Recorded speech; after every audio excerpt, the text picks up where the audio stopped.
All right, folks, Brian Blessing, Kenny White, do it. BangTheBook.com. Big football game coming up on Saturday. Hope everybody had a wonderful Thanksgiving. Texas A&M at Missouri for the Tigers. Kenny, an opportunity to get into the SEC championship game by winning the East Division. Win and you're in. That's all they have to do. Let's talk about the number. 4.5 for the Tigers. Total in the game is 74. Let's go with the visitors. Johnny Manziel. Heisman, I don't think so. Bye-bye last week. Yeah, no, there's no shot. He doesn't have the stats he had last year. He rushed for 1,400 yards and 21 touchdowns last year. Look at his stats this year. He's got 665 rushing yards and only 8 touchdowns. Huge difference. He's not the same guy.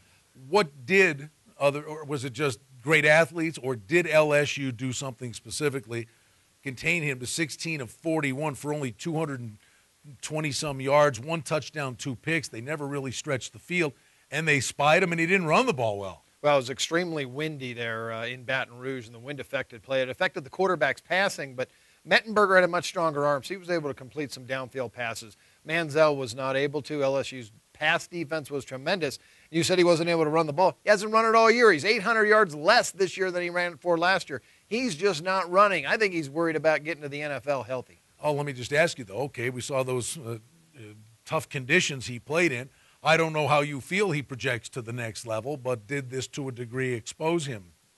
I don't think so. I think that the NFL types, just his numbers that he's going to be able to put up in the combine are so tremendous that he's going to be a first rounder, probably first, top 10 pick, I would have to assume. All right, well, let's move on to Missouri. The total on this game, by the way, is 74. Franklin is back. Mauk, let's give the kid full marks, kind of keeping the ship going.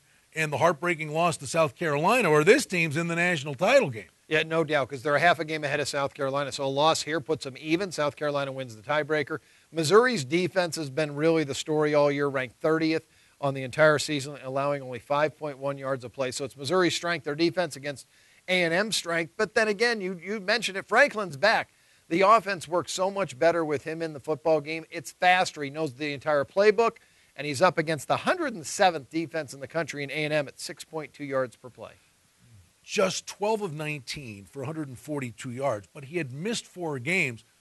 So shaking off some of that rust, it stands to reason he gets better. No, very agreeable. No, there's no doubt. That happens to a lot of players when they're out a substantial amount of time. They come back, they're really going the speed limit.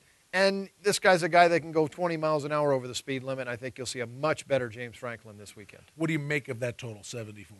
I think this could be a very high-scoring affair because as long as the weather's good, that's the only reason it kept the LSU game under was the weather. Manziel will put his points up in this game, but Franklin will torch the A&M defense. All right, for Kenny White, I'm Brian Blessing. How was your Thanksgiving? Bang the book. Gotta love it. Happy Thanksgiving, happy holiday. Great football this weekend. We've got NFL action coming your way as well right here at BangTheBook.com.